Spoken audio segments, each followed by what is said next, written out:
Chapter 11 deals with taxes, but this time it's not about the U.S. tax system necessarily and like the fact that we charge people a higher tax rate if they make more money. It's all about retirement accounts and how taxes impact them and how much we're allowed to deposit into retirement accounts. In the US, we have retirement plans, and some retirement plans are employer sponsored. The two main categories of those, and actually, I'm going to just number these. We have 401k plans. These are offered by corporations generally. And then we also have 403b plans. And these typically are offered by nonprofits. And actually, my retirement plan through Western is officially a 403b plan because I work for the state and the university's goal isn't necessarily to generate a profit. Now, the nice thing about the employer sponsored plans is that they may offer matching contributions. For instance, with my plan through Western, Western matches me dollar for dollar. If I put in $500 a month into my 401 or 403b plan, Western will also put in $500. So right away, I've doubled my money, and then I'll earn a return on the entire $1,000. So they offer a 100% matching is what they call that. And if they put in only 50 cents for every dollar that I put in, that would be 50% matching. The best plan I ever saw wasn't mine. It was a friend of mine who had a 300% matching for every dollar she put in. Her employer put in $3. That was really cool. Now, there are limits. I'm just trying to find the right spot here. So, there are limits set by Congress, essentially, or we might say that the IRS establishes those limits, but it doesn't really. They're established by Congress. So I'm just going to call that limits. And these aren't limits just for 403, they're limits for 401ks as well. I you cannot put more than $18,000 annually. So that's the max contribution by the employee. The employer can put in money as well in addition to the 18,000. And this is if they're under 50. But if you're age 50 plus, you can do another $6,000. So I could put in up to $24,000 a year into my 403b, and Western would match me dollar for dollar. Then there are also individual retirement accounts. Your employer is not required to be a part of this process. So if your employer doesn't offer an employer sponsored retirement account, then you can just open your own, called an IRA or IRA sometimes, or individual retirement account.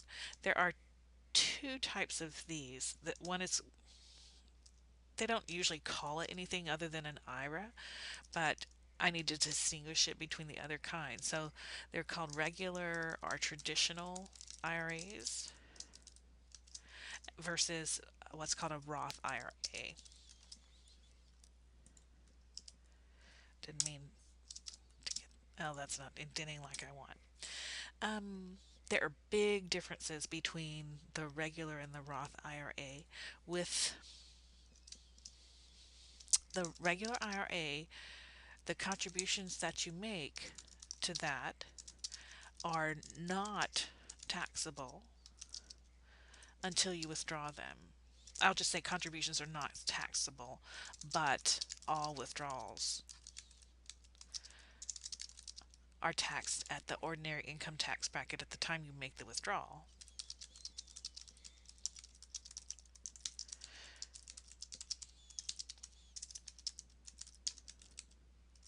So if I had a regular IRA and I put $5,000 a year into it, that would come from my before tax income, and I wouldn't owe any taxes on anything in that account until I took money out. And at that time, I would have to pay taxes on it at the ordinary income tax rate at the time I withdrew the money.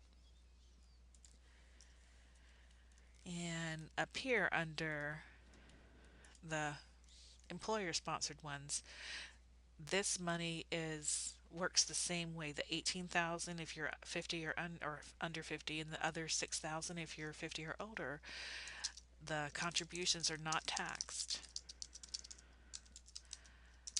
Rather, withdrawals are taxed.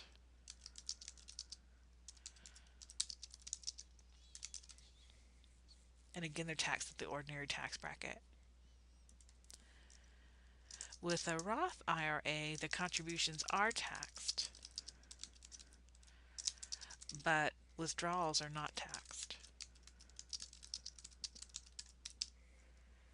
So, whether you should have a regular IRA or a Roth IRA depends completely, well, it depends on a few things. One of them is, what do you think the tax rate will be when you start withdrawing money?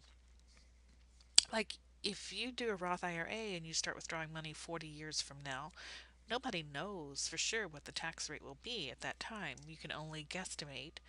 But if you think you'll be in a much higher tax bracket at that time in your life than you are right now, then it makes sense to do a Roth IRA, because you won't have to pay taxes on your withdrawals at the point in time when you're expecting to be in a much higher tax bracket. And instead, you're paying your tax now on your contributions, but you're in a much lower tax bracket at this point. At least you think you will be. So, the nice thing about the ones that I'm highlighting, so employer sponsored, that includes 401k plans, 403b plans. The nice thing about those, along with the regular IRA,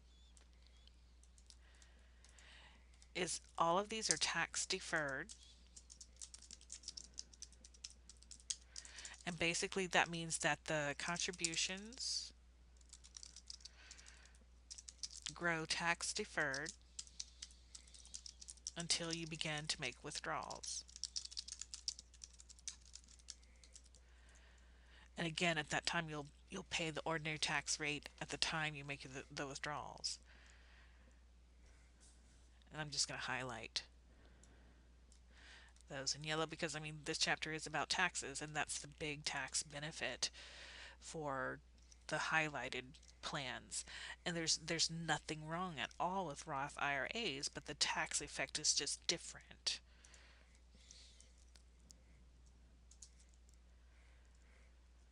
So the benefits of 401ks specifically, let's see. They're tax free until you start making withdrawals.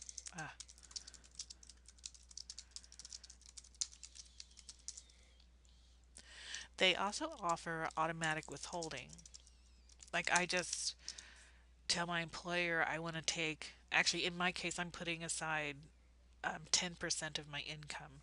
So automatically, every paycheck, they take 10% of my income and they pop it into my retirement account. Now I have a 403b, not a 401k, but that aspect is the same. So automatically they withhold money from my paycheck and pop it into my retirement plan. I don't have to do anything to make that happen other than the to set it up, basically sign the paperwork and say, yes, I do want this to happen, and here's how much I want them to take out of my paycheck every month, and here's how much, or sorry, here's how I want it to be allocated across these different index mutual funds. I also have flexibility in my contribution amount. So I can choose not to contribute any. That's not smart though, because Western matches me dollar for dollar. So if I don't contribute any, Western doesn't contribute any. If I contribute 10,000, Western contributes 10,000. If I contribute 15,000, Western contributes 15,000. So by not contributing the full amount, I'm losing out on some free money that Western would give me.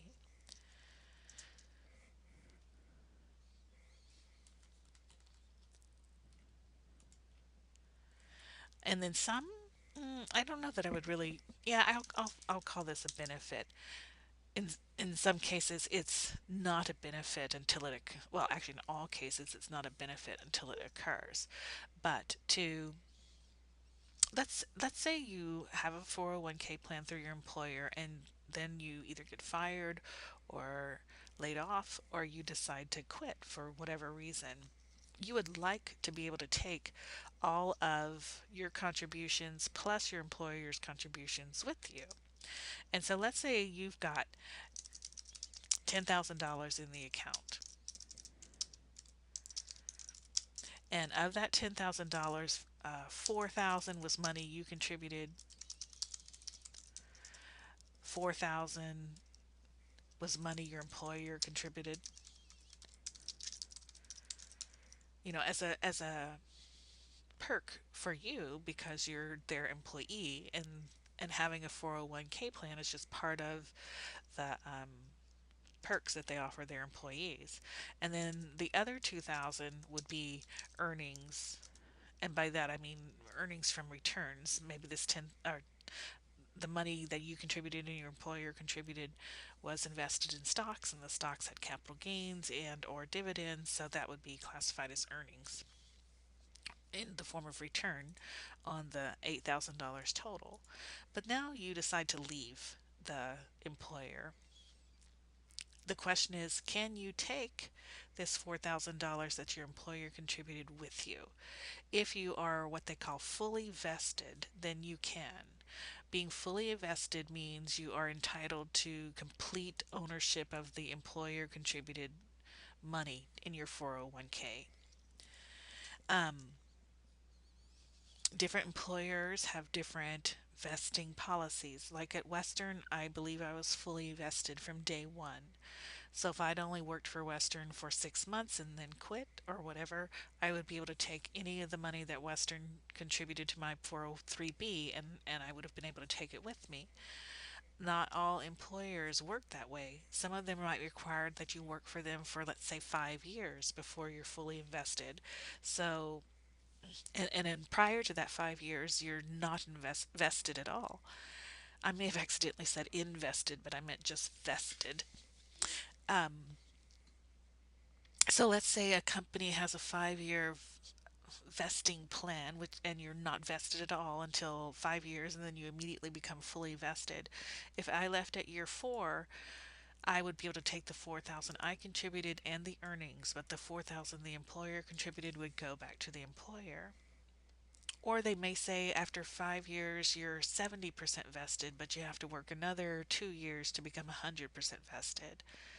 So if I left after the sixth year, I would get to take all my contributions, the earnings, and then 70% of what the employer contributed.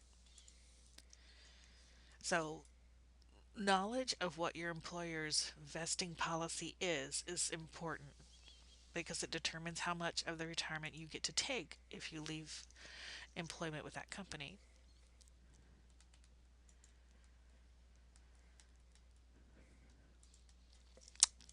Another benefit, now I kind of phrased that as being vested is a negative thing, but being fully vested is a very good thing.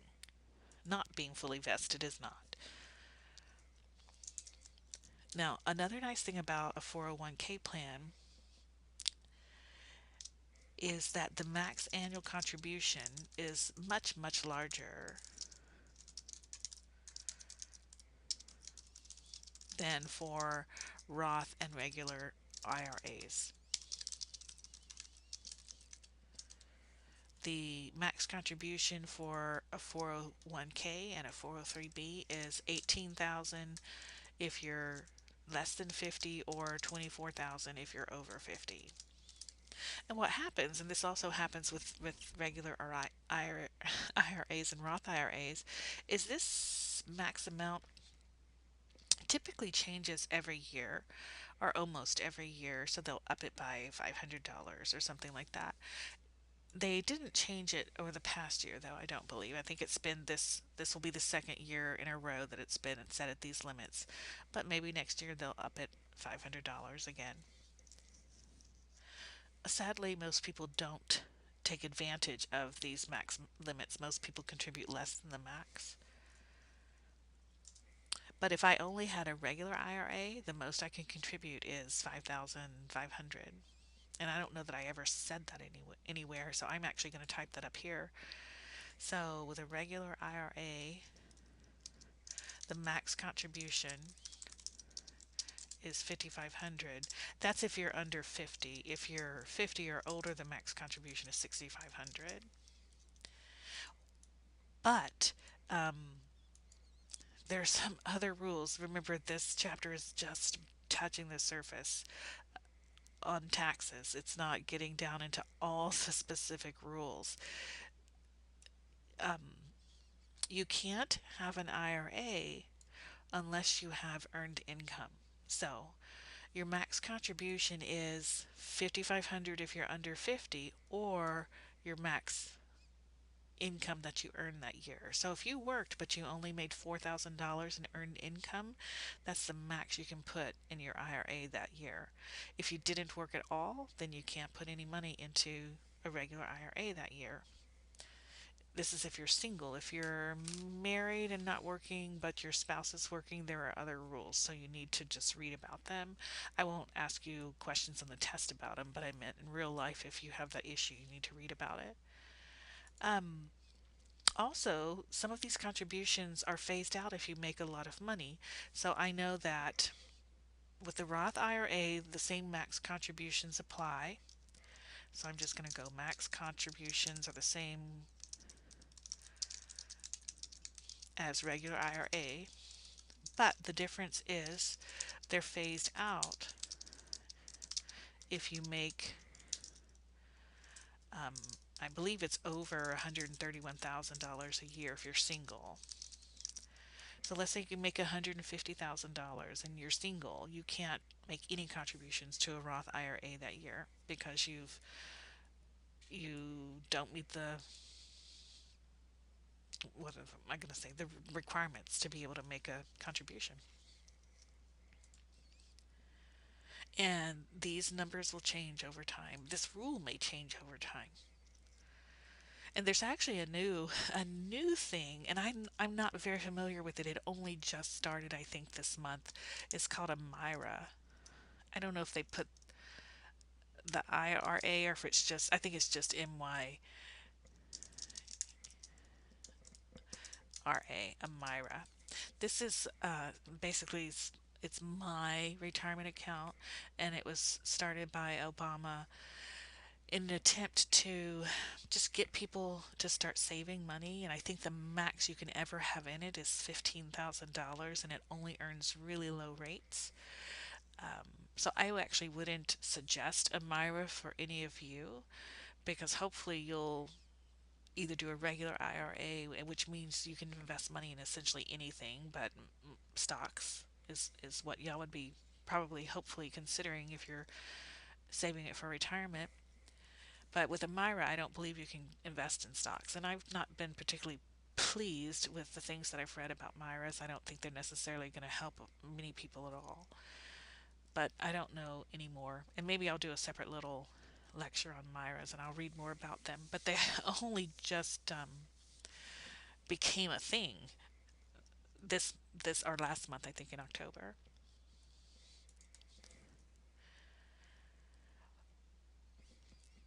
All right, another advantage of a 401k is that there are a huge assortment of investment choices. So, for instance, with my 403b, which actually is maybe more like a 401k, um, it's just a 403b, I guess, in name only. But right now, Western uses Fidelity as the company that manages this our retirement plan, and I have about 40 different index funds that I can invest in. And but back when it was a different company, it used to be run by a company called TIA CREF. They had a few hundred different investment choices, and if you work for a larger company than I do, then maybe you'll have even more investment choices.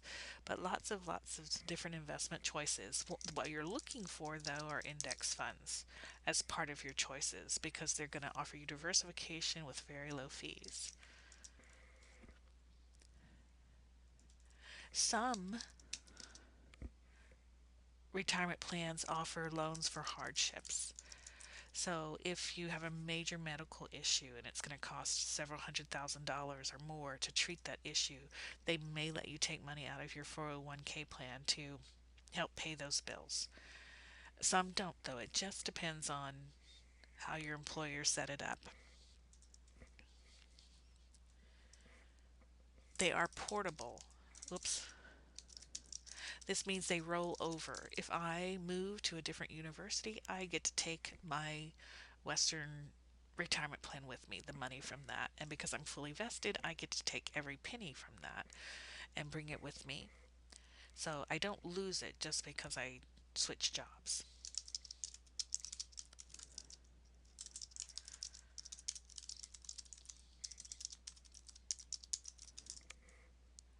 They're also protected from creditors. I remember just this has stuck with me for the last 20 years.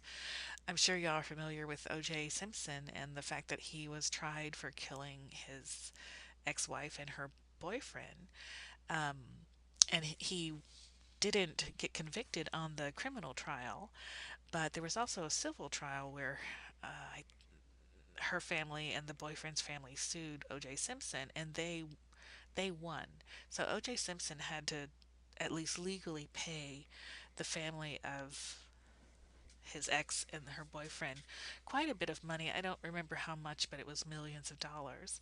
And I saw him on a talk show and he was just laughing about it because they said, all my money is tied up in my 401k plan and that's protected from creditors, so they cannot get that money. So maybe that'll help y'all remember that. Maybe I'll find the clip and, and link it. Um, Obviously, he had other issues in his life that eventually sent him to jail, but I wonder if he still has that 401k. At any rate, some disadvantages of 401k plans. Some have poor investment choices, or I'll say poor slash limited. When I first started at Western, the 403B plan that we had only had, I want to say, about 8 different choices. That was about 30 years ago, though, and hopefully companies over the years have gotten much more savvy. Plus, index funds are all over the place now, and they existed 30 years ago, but they weren't very common. There were only a handful of them 30 years ago. But in the past 30 years, a multitude of different index funds have developed. And so, ideally, those employers would be offering those index funds as different investment choices. Now, like I mentioned before, Western uses Fidelity to manage Western's 403B plan for their employees. They have to pay Fidelity to do that service for them. And basically, then I pay for that service. And essentially, Fidelity charges me $50 a quarter to have my money invested with them. I'd rather not pay that fee, but I have to participate in Western's 403B plan, and of course the 100% matching is worth it for me. Some fund administrators like Fidelity may charge more than what they're charging me. And then some employers do not offer matching. For me, the 100% matching is a great benefit, but not every employer offers that.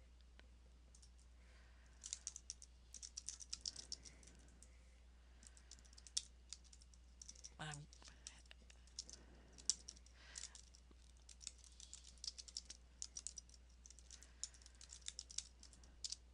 I didn't spell it right. So, when you start working for an employer and they say, okay, we've got a 401k plan and we offer 100% matching, everybody's excited about that. But what you have to do as an employee is tell the plan administrator how exactly do you want the money that they take from your paycheck and pop into your retirement plan, how do you want to invest that? Do you want 100% to be in stocks? Okay. Which type of stocks do you want to own? Do you want to own small cap, large cap, foreign, domestic, a mix of all of those? If you want to mix, exactly how do you want to mix it? You have to make those decisions. And most employers do not offer any sort of advice. They expect you to do the research and determine that. And taking this class is one of the things that you can do to help learn about it. I obviously work for Western and we're a fairly large employer. Occasionally, they will offer classes that we can take and get advice on how to allocate our assets. I don't actually go to those classes because I figure I don't need them because I'm a finance professor, but most of the people that work on campus are not finance professors.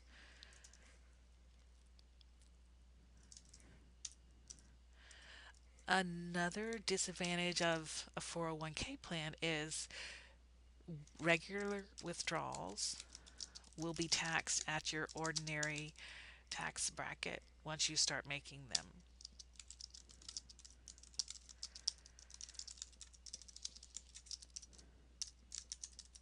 I mean, if you save tons of money, millions of dollars, and you start taking money out when you're 60 or 65, and you're in the highest tax bracket, that's going to be expensive. And then another interesting feature, which I will classify as a disadvantage, is something called the required minimum distribution, RMD, is how you'll see it abbreviated.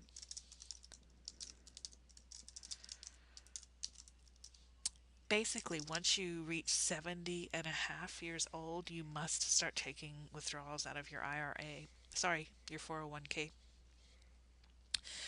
Um,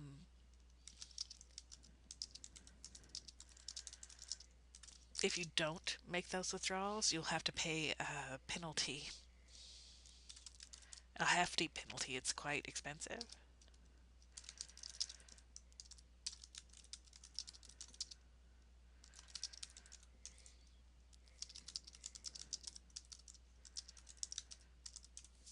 Um, I don't know that I can say a lot, but some people who are diligent and save money and have been saving money for decades, a lot of them don't tend to necessarily retire and they just want to keep working. And we actually have a couple of finance professors here who are both in their 70s and they're still working. Once they hit 70 and a half, though, they have to start taking money out of their 401k plan.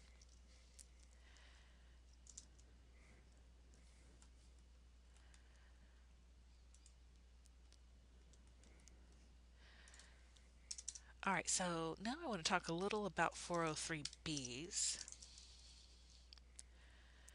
They're very similar to 401ks, except in many cases, not all, they they offer very limited investment choices.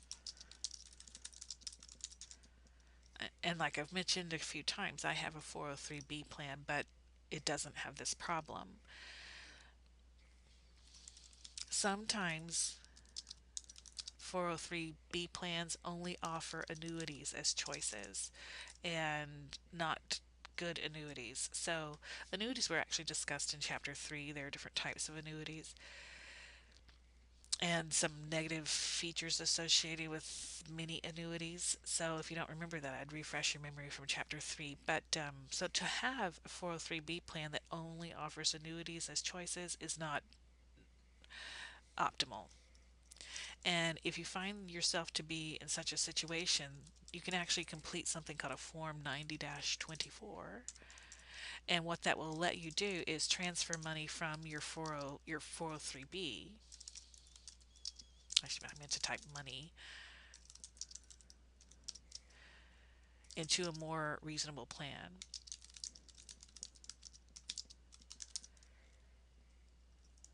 And so if you do have this sort of situation, I would look into that form 490-24. And then with regular IRAs, again, I mentioned the max contribution is 5,500. At least I think I did, but I'm not absolutely sure I did, so I'm going to put it up here. So the max contribution is 5,500 if you're under 50. It's 6,500 if you're 50 or older. So I'll just put that as 50 plus. But remember, if your earned income is not as high as those max contributions, then you can only put in up to the amount of income that you earned that particular year. And this is the annual contribution, not total contribution ever. And so was the 18,000 and the 24,000. Those are annual contributions. And then the contribution is tax deductible. You can make penalty-free withdrawals from IRAs for certain reasons. If you, again, have a major medical expense, if you want to use the money to pay your higher education expenses, you can take money out without paying a penalty from your your regular IRA. If you want to buy or build your first house, then you can use money from your IRA to help pay for that. Um, and and you don't have to pay a penalty on that. And also, if you just inherit an IRA, then you can receive that money without paying a penalty. So if you're the beneficiary of a deceased IRA owner, then you can receive the money without a penalty. And again, once you hit age 70 and a half, you've got those required minimum distributions, and they are taxed at the ordinary income tax rate.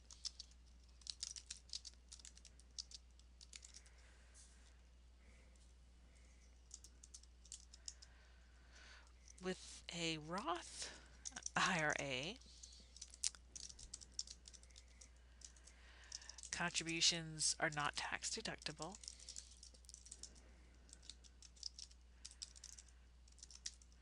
but withdrawals are tax free. So let's say I want to put, I'll just do 5,000. So let's say I want to put 5,000 in an IRA or Roth IRA, but I'm taxed on that 5,000. So if I have 5,000 in pre-tax income and I'm in the 20, let's say I pay taxes of 20% just to make the math easy, then my 5,000, I have to pay taxes on it first, and only then will I have money left over to actually pop into my Roth IRA. And the tax rate that I have to pay is 20%, so I only net 80% of the 5,000. So I only have $4,000 that I can pop into the Roth IRA because I have to pay money on taxes on the money that I deposit in the year that I deposit it. But then I keep the money in there for 40 years and I start to take money out. The money that I take out is not taxed. So that's just a really big positive feature of Roth IRAs. So if I think I'm going to be in a higher tax bracket when I retire, a Roth IRA makes sense because I'm in a lower bracket now, so I'll pay a lower tax rate on this money now, and it won't hurt so bad. Whereas if I wait until 40 years from now and then I've earned a lot of money, saved a lot of money. Maybe the government has increased the tax brackets a lot because they're trying to reduce the deficit or generate enough money to pay all the entitlements, and they raise the tax rate to a lot higher than it is right now. Then not having to pay taxes on it in the future when the rate is higher is going to be a really good thing. The problem is nobody really knows what's going to happen to tax rates. I happen to think that I'm going to be in a lower bracket when I retire than I'm in now. If I could choose between a Roth and a regular IRA, then I would choose a regular IRA because I'd rather pay my taxes on it later in the future when I think I'm going to be in a lower tax bracket than right now. Right now, I teach a lot of extra courses. This online course is one of those extra ones, and that boosts my income. And I'm not going to be doing that once I retire, and I think my income will be lower than it is now, and that's going to pop me in a lower bracket.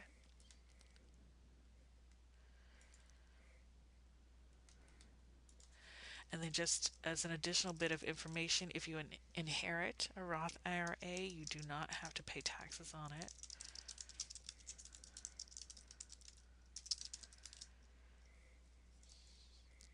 My kids both inherited money through an IRA when their father passed away, and they had to pay taxes on it when they got the money, but they had to pay taxes on it at their tax bracket, which was quite low because they don't have any income actually at the moment. Now, this is just, gosh, a fairly simple introduction to the topic between of retirement accounts. There are plenty of specific bits of information that you might care more about once you open such an account. So don't view this as the be all and end all on everything you need to know about retirement accounts. You should learn more about them once they become more applicable to you.